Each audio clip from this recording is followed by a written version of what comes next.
Hi, everyone. Thank you for joining our Facebook Live session today. In the next half an hour, I'll be talking with Paul Kane, who covers the Congress for the Washington Post. We'll be talking about the congressional markets, and if you have any questions while we're speaking, just comment below. Thank you for joining us today. Anytime. Happy to be here. Yeah. So a little bit of background about Paul. Paul is a congressional reporter for the Washington Post, as I said. He previously worked as the Hill correspondent for Roll Call.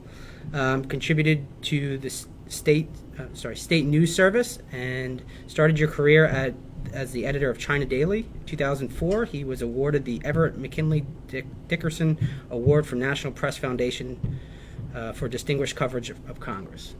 Nice career. Thank you. Thank you. I'm a graybeard. Well, I appreciate you coming out with us today. So obviously we're talking about the Congress, and we're talking about PredictIt and what the markets think and how that racks up against polling and those types of things. But obviously the big news today is Evan Bayh joining the race in Indiana. Mm-hmm. That's pretty big news. The market shifted pretty heavily on it. The Dems are now favored in that race, up 32 points from where they were this morning. So obviously you think that's a solid blue seat now, or? I think it's probably a little too much to say it's definitely a blue seat. Republicans are trying to make note that Bayh has not really had many tough races in his career. Right. His first big race was for governor in 1988. Served 2 terms as governor, 2 terms as senator, and retired in 2010 in kind of infamous fashion. He just basically excoriated the institution, said it was filled with just a terrible campaign finance system, right, and ruled by lobbyists. And Republicans are now going after him for, within months of leaving the Senate, he himself turned into an influence person, getting a job on K Street at a influential global law firm. Right. So they're pushing back, but he starts off with $9.3 million of leftover campaign funds from those previous races. His opponent is a battle-tested congressman, but who's only represented a congressional district of 700,000, does not have the name ID that Evan Bayh does, and he only has 1.2 million cash on hand. So Bayh definitely starts off with an edge. There will be a debate on how big of an edge is it. Will it be competitive by Columbus Day? Right. Democrats think that they can put this seat away in the next 6 to 8 weeks, but we have to see how Evan Bayh does in a contested race, having been out of the game now for 6 years and having not really run an actual campaign right, since 2004. So sometimes these guys come back into the game after a good decade or so away, and they're just rusty. Changed a little bit. They don't. He's never run a campaign. Yeah. Evan Bayh's never run a campaign with right, a phone following right, him around. Right. I doubt he knows a whole lot about Twitter. Let alone sites like PredictIt and right, others. So right. We'll see. Well, the Dems have it at 56 cents, GOP to keep it at 49 right now, so we'll keep an eye on that race pretty closely. Absolutely. But there's a lot of other races out there. So right now I think the House has a 51 or 49 majority on the Senate.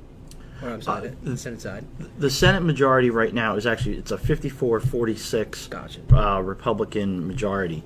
What this race really did, what Bayh getting into this race did, was it gave the Democrats a better map to play on. Right. Because they were looking at about 2 races where they are pretty well favored in Republican seats in Illinois yep, and Wisconsin. They had been gaining ground in Florida until a couple weeks ago when Marco Rubio came back, and Rubio made that seat actually a little bit more likely to be Republican. So all of a sudden you have a situation where the Democrats feel like they had a seat that they were definitely going to get in Florida fall off the map. Right. It's not completely off the map. They're still fighting for it. But now Indiana comes into play, and that could put them on the cusp of 3 seats. That would get you to 51-49. Right. And they have a whole other swath of seats that they're playing offense in. New Hampshire, Pennsylvania, yep, Ohio, Florida, Arizona, North Carolina. They might only need just one of them heading into the final weeks of the election. Right. And if that's all they need, plus the presidency to take back the Senate, it could be a really, it could be really difficult for Republicans to hold on. Right. Well, yeah, that's very interesting. I was just going to mention that we're tracking now 6 races that are in Republican hands that are probably going to go over the Democrats: Wisconsin, Pennsylvania, New Hampshire, Ohio, and now Indiana. But so speaking of the Rubio case, what are you surprised that this race is as tight as it is, considering the fact that all the flack that he got in Florida and lost in the primary, and people said he would never be able to do well in that state again, and here he is, and he turned that race around, it looked like. He really did. He had been saying throughout all of 2015 and the first couple months of 2016 that he didn't like the Senate, that he needed to move on, that it was a dysfunctional place, and really kind of living up to the idea that he really wanted to get the heck out of there. There was even a story that we wrote in the Washington Post, a colleague of mine, that quoted a friend of his saying that he hated the Senate. Well, once he came back, within a couple of weeks, he was kind of looking around, and it was the first time he'd been in the Senate really with a Republican majority. They had the majority for 15 months or so, but all that time he was running around the country running for president. And I think he kind of looked around and realized that it really wasn't that bad a place to be, and looking at the options of sort of going into the abyss and having no platform, or sticking around the Senate, being a senior member of the Foreign Relations Committee, still getting invited onto Sunday shows. What he then realized, and what the Republican Party convinced him of, was that, first of all, they would put up all the money necessary. Rubio he officially announced in late June, so he basically has 4.5 months to raise $20 million, plus whatever outside super PAC money there is. They pretty much convinced him that was doable, and that he would be able to do that. And secondly, they just showed polling that he was, not blowing out Patrick Murphy, the likely Democratic nominee, but substantially ahead, and they think that he is a better candidate. He's more dynamic than Murphy. Yes, there's going to be some drag at the top of the ticket. Trump is not playing particularly well in Florida, especially among the growing Latino vote down there.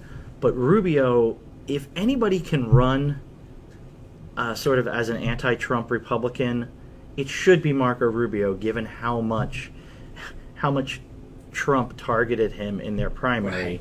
He should be able to say, I'm not Donald Trump, and really just show clips of any of the debates in which Trump mocked him. So, he is a favorite right now, but he still has to run and execute a good campaign. You think that one's going to go down the wire? Here's the $64,000 question.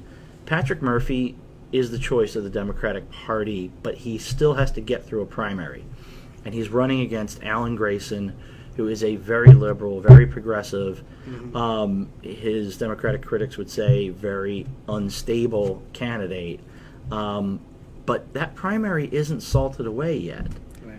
And some people think that it could take about $10 million of outside money from groups, from the DSCC, the official campaign organization, plus unions, environmentalists, super PAC money, to push him over the finish line to beat Grayson. Yep. If by early August Rubio is still ahead of Murphy, do they want to invest all that money to get Murphy out of the primary into the general election if he's still going to lose the general election? This is where you sort of look at money, and it's a zero-sum game where you're trying to figure out, wow, do you want to move that money into Indiana now and Ohio? Because Florida is super expensive. Yeah. So if Murphy gets through the primary, this race will go down to the wire, but, I would expect Rubio to hold an edge most of the way. Interesting. Excuse me. Any other upsets or things that you could see in the Senate? I mean, people coming out of the woodwork, or races that could still be determined. The race that I'm paying a lot of attention to right now is Arizona, Okay. where John McCain Yep. is running for his 6th term. McCain is in his late 70s. He is a very well-known figure in Arizona politics, national politics. But he's in the fight of his life. It is a real tough fight there because you have another state with a really big growing Latino vote, and you have basically a situation where that vote is being driven out by their hatred of Donald Trump, and McCain has to sort of navigate this path of what to do. Ann Kirkpatrick, who comes from the sort of northeastern swing portion of the state, is running a pretty effective campaign. McCain is still favored, but it's not the layup that people would have expected, and Trump adds just a real, fascinating mix to it all. I'll actually be in Arizona next week reporting about that race, as McCain, who was his party's nominee 8 years ago, is not going to be there for the nomination this time because he's back home running scared. Yeah, I remember when we were thinking about putting Senate questions up, that was one of the first Senate ones that we put up, and I remember thinking, oh, this is going to be not a tight race, but it's been a lot closer over the last couple of weeks and months, I think. It has, and McCain, I don't think, was prepared for this. Mm-hmm. He put out a statement today, his campaign put out a statement today, saying he has $5.8 million cash on hand, which sounds like a lot of money, but when you realize that Evan Bayh is on day one of his campaign going to have $9.3 million, that shows you that McCain didn't stockpile the money. Certainly nothing like Rob Portman in Ohio, who has been campaigning as if he is in the toughest race of his life since 4 years ago. Portman, I think, has $12 million on hand. Mm-hmm. Pat Toomey is also in the $10 million plus range. Mm-hmm. So McCain is a little bit behind where he needed to be to try to use all of that experience, all of that incumbency, all of that leverage. He's trying to catch up to where some of the other incumbents are. Gotcha. So, takeaways: Republicans keep that Senate. I think I think that is going to really depend on what happens at the top of the ticket between Clinton and Trump. Hillary Clinton definitely is a slight favorite at this point. Yeah. What's the latest trading on that right now? Is it? I think it's Democrats are favored to take it. I think. Okay. I have to double check, but all right. It's been like that for a little bit. So it depends on whether or not that race turns into a blowout. Right. If that race stays at a similar margin to Obama and Mitt Romney of about 51-47, 52-47, 52-48, then all of the Republican incumbents in tough seats have a chance. If that race expands outward, so like Obama wins by 4 points in 2012, they picked up 2 seats. He won by 7 points, 53-46 in 2008, and they picked up 8 seats that year. Mm-hmm. For each extra point or two, there becomes this exponential margin. And so if Hillary Clinton wins the White House on a national vote by 8%, she will almost certainly win the Senate also. The Democrats will almost certainly win the Senate. There's just an undertow that you can't equate for, but it happens. And if that top of the ticket, Ohio, Rob Portman has more money than just about anybody. Mm-hmm. If Hillary Clinton wins Ohio by 6 or 7 points, it's really hard for him to win re-election. Right. So, interesting. And that'll determine the Senate. Interesting. Well, that's what you seem to think in line with what our traders are thinking. Great minds thinking alike. That's right. So the House, the I think the current House majority is 248, 241? It's 247 Republicans. They have just sworn in. The most recent person they swore in was the Tea Party Republican to take John Boehner's seat, to get us to a full 247 to 188. Gotcha. And I think the last odds projected on that for PredictIt were that the House were going to walk away with somewhere between 230 to 241. I know that there's a lot of races and it can get kind of in the weeds, but Sure. What do you think? I mean, you think that it looks like there's only 20 cents chance that the House is going to fall to the Democrats.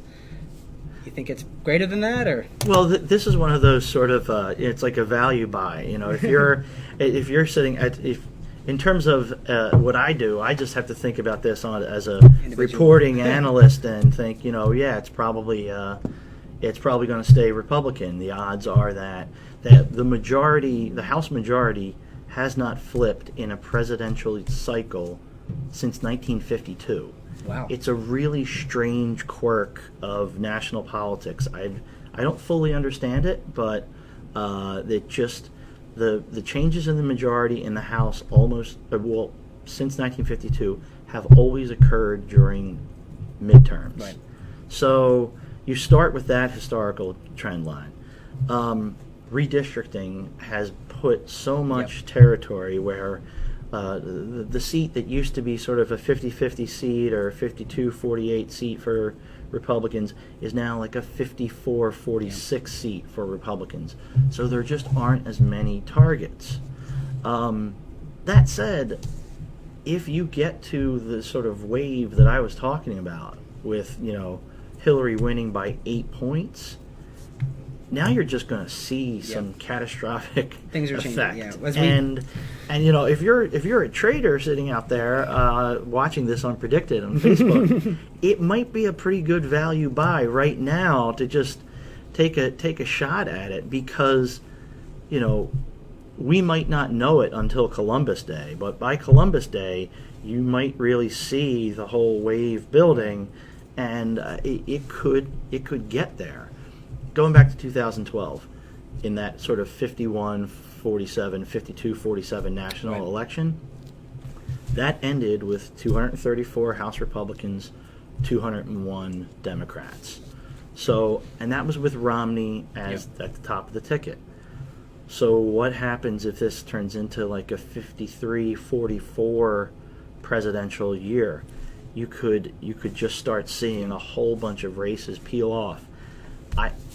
At most, Democrats could pick up, even in the worst wave for Republicans, I think 35, 36 seats.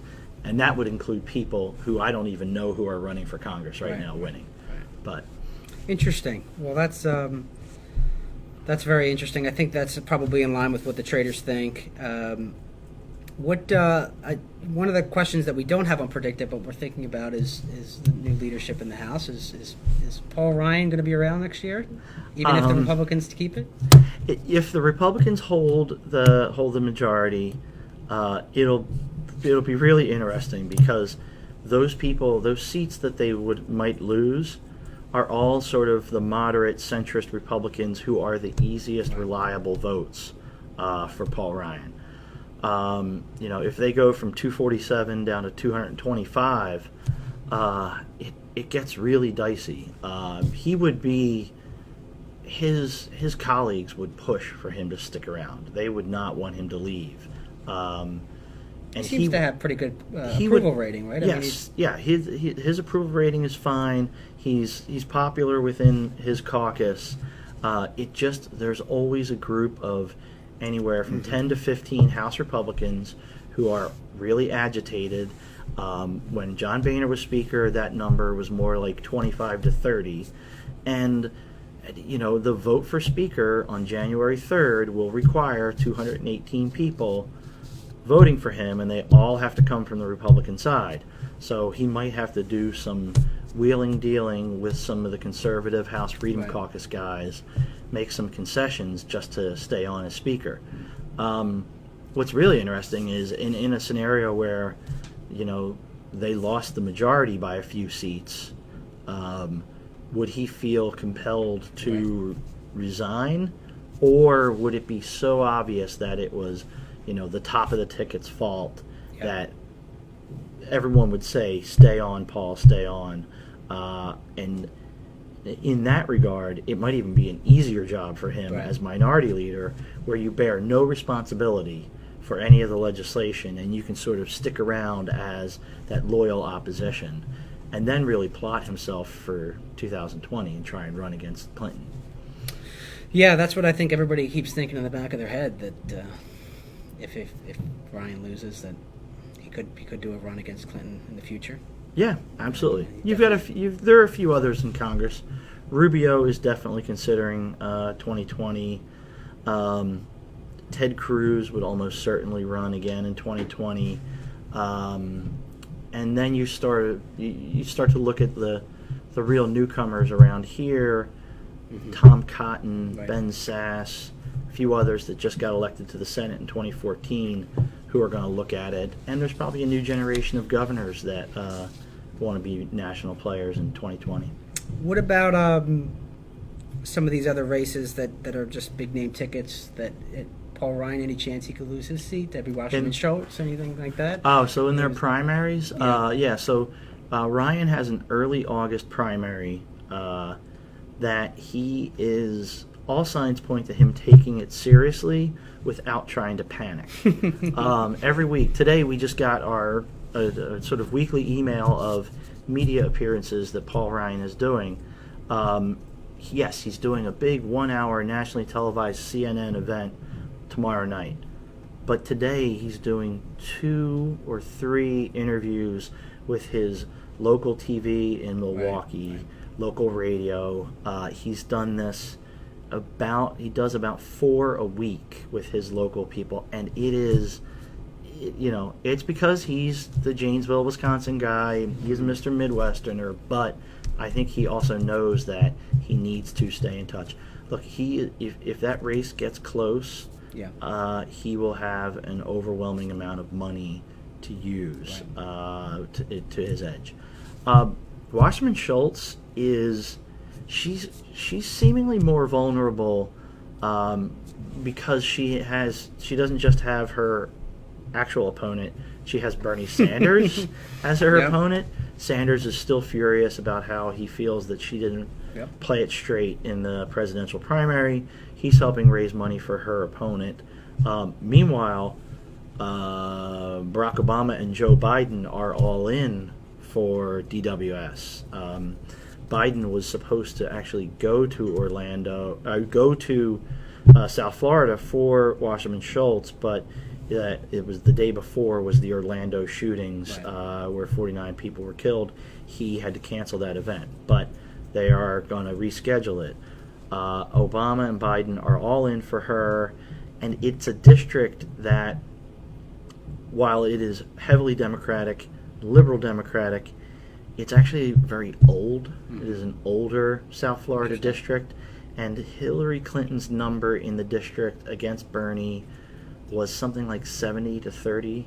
Wow. So most people think that that's a district that will tilt more toward Hillary Clinton than Bernie Sanders, more toward Debbie Wasserman Schultz than her opponent. It's definitely one worth watching, though. Yeah, I think it looked like for a while there where Bernie was putting up, some saying he was going to fundraise and stuff for his component or her opponent, but it looks like it's pretty safe now.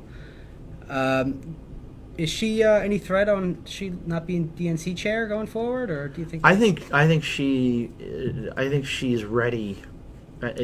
There were a lot of stories that she was going to be tossed aside as DNC chair as some sort of bone to throw to Bernie to try and unify the party. That all got put to rest by Obama himself. Obama was down there at a fundraiser for Patrick Murphy, because again, they're trying to get Murphy to win that primary over Grayson. And when he was at the primary, at the fundraiser for Murphy, out of nowhere gave a shout out explaining, I've got Debbie's back, and everybody kind of stood back and said, "Oh, okay, all right." No one's touching her. The interesting thing there is that she was one of the 27 House Democrats who voted for Trade Promotion Authority last year. And while that might seem like an obscure thing, in order to get their votes, Obama pledged to every one of those House Democrats, if you get primaried from the left, I will be there for you. Interesting. He made that very clear. Now He's sticking up for it. The issue is not TPA. The issue is Bernie, but he's still living up to his pledge there. So I think in her heart of hearts, she's probably exhausted from, I think it's 5 years now, I think, as DNC chair. Yeah, she's been around. She would happily hand that crown over right now, but instead she'll serve out the rest of this year, and then you'll see, it'll either turn into a coronation for whoever Hillary Clinton wants to become the next DNC chair, or if Trump should pull off the upset, there will be a bitter ideological fight to figure out who the next chair would be. Interesting. Very interesting. Okay, so I wanted to chat a little bit about potential legislation this year. Is there anything that, obviously no fly, no buy is big, but is that got a chance? I mean, we had a question up from that back when the Orlando shooting came out, and obviously with the latest ones, it's even more. But do you think it's got any legs? It has. Gun control legislation has just, ever since Sandy Hook in early 2013, where you just saw nothing really had changed, and that's really, as an issue, it's just not something that will break through. It's certainly not as long as Republicans are in charge. We're here, there's a 5-day stretch here, and then Congress leaves town on Friday for 7.5 weeks. 2 weeks of conventions, and then the normal 5.5 week August recess. So if you don't get your bill passed in the next 5 days, it's really dicey. There's going to be a little bit of time in September to try and do things, but mostly they're just going to be trying to pass a stopgap funding bill to keep the government open. So then you're looking at the lame duck as sort of the last opportunity to get something done. The 3 big issues that Obama would like to see as part of his legacy are criminal justice reform, trade promotion, the Trans-Pacific Partnership, the trade deal that TPA paved the way for, and also Merrick Garland and the Supreme Court. All 3 of those right now are looking dicey at best, and instead they may turn into the first issues of the new administration. The Supreme Court pick, you just have not seen a lot of political pressure brought to bear on these Republicans, Senate Republicans. They're scared politically, but they're scared for a lot of different reasons, and it's more about what Trump. The Supreme Court. Yeah, it's not the Supreme Court pick, if Mitch McConnell lives up to his word, that will not come up until the new president. Right. The trade deal is the one that seems to have the potential, because you have the outgoing president, you have the Senate Republican leader, Mitch McConnell, on board. You could possibly do that in the lame duck. But again, the national political mood has shifted so much on trade into this sort of anti-establishment world of Donald Trump and Bernie Sanders that even that's kind of in a dicey situation right now. That's interesting.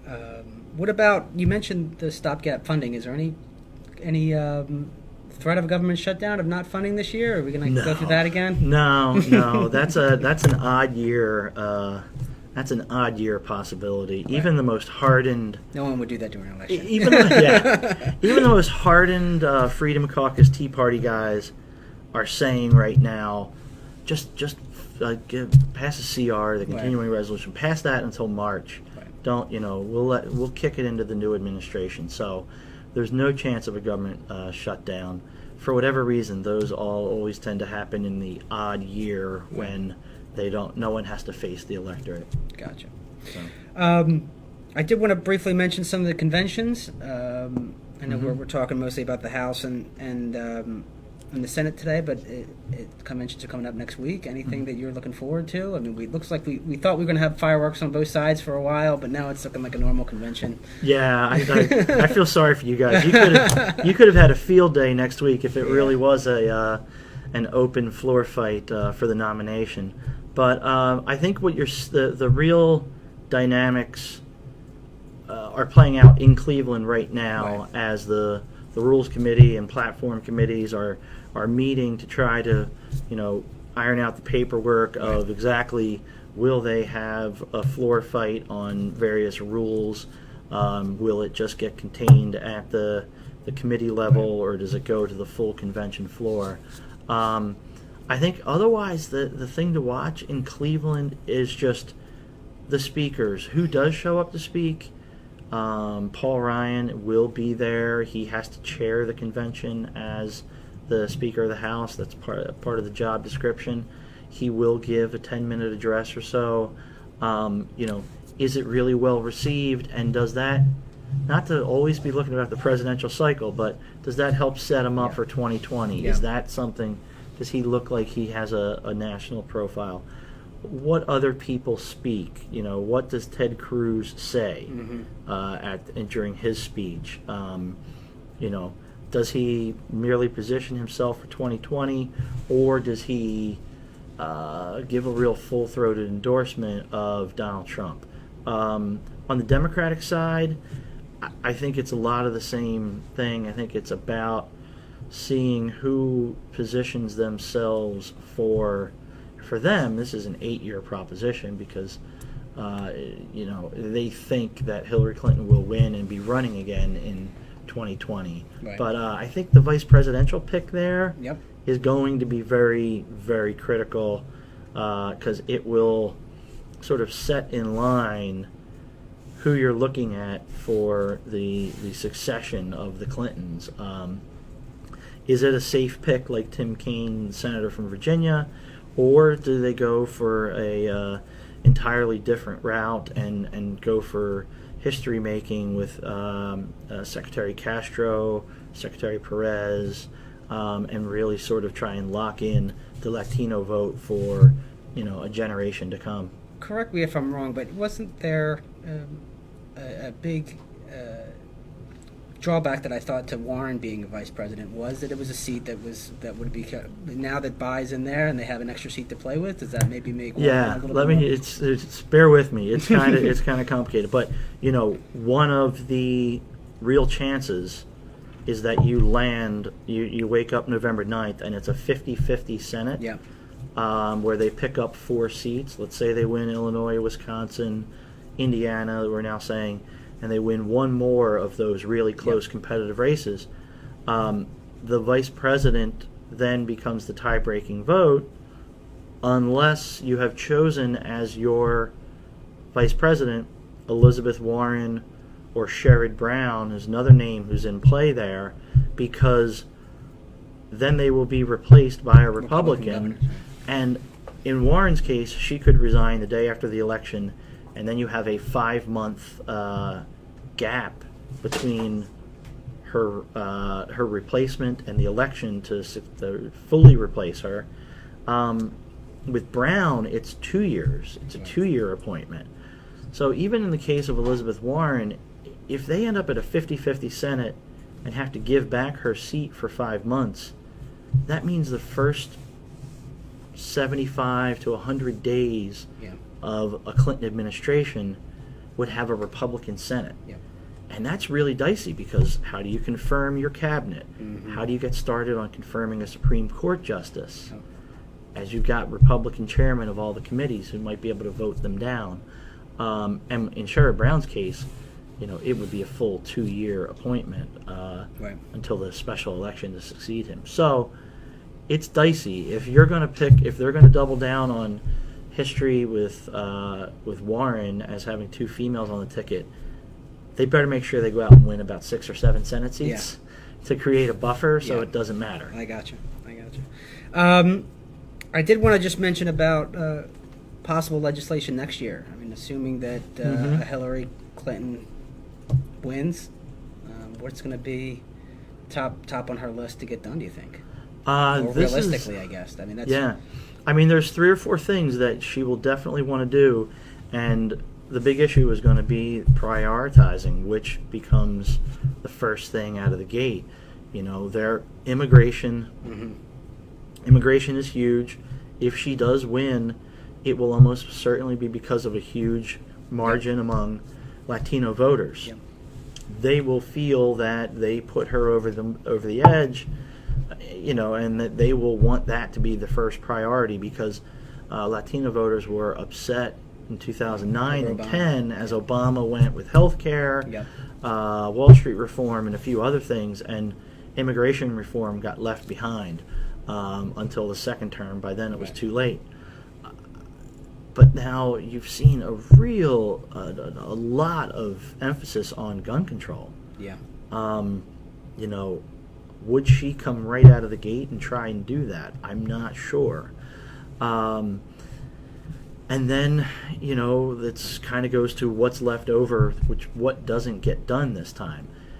If there's if there's still a Supreme Court vacancy, she's got to expend a lot of capital there. Yep. Does she go with a younger, more liberal person than Merrick Garland to try and really set up a long-term legacy?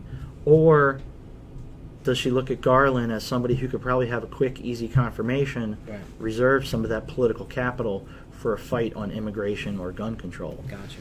It's hard to know. Yep. Interesting. Did we have a question from online? We do. We have a couple of viewer questions. Okay. One is, polls say that a lot of people will vote for Stein or Johnson, but do you think they will eventually go for Trump or Clinton in November? There is always... The whole independent candidate phenomenon is always hard to try and figure out because when you open up that question in polling, there are always a lot of people that will say, "Gosh, I hate both of the big party choices," and all of a sudden they, in the end, because they don't really know a lot about the candidate, they filter off to one of the 2 major party candidates. This election is different. Yep. We have the 2 most unpopular major party nominees ever. Yep. So if ever there was going to be an election where there was a viable chance of somebody getting 10 to 15% as an independent, this is one. Yeah. We have, I'm not sure, I haven't looked at it in a while, we have a question on, will the third party get into the debates when they get above that 15% mark? That's really hard. I mean, 15% is a big number, and Ross Perot was the last one to get there, to get into the debates. Right now, I would say it's a big hurdle to see Johnson get there in particular. But anything can happen. Yeah, that's true. That's true. Okay. And then, what do you think of the possible vote at the RNC to unbind the delegates? Do you think it could be successful, or? It's the whole unbinding the delegates.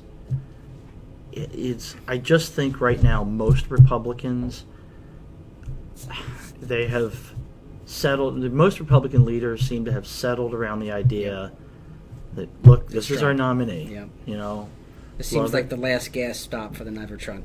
Yeah, and to unbind the delegates, to change the rules this late in the game, to take away the nomination from him, would probably create so much turbulence at the convention, following the convention.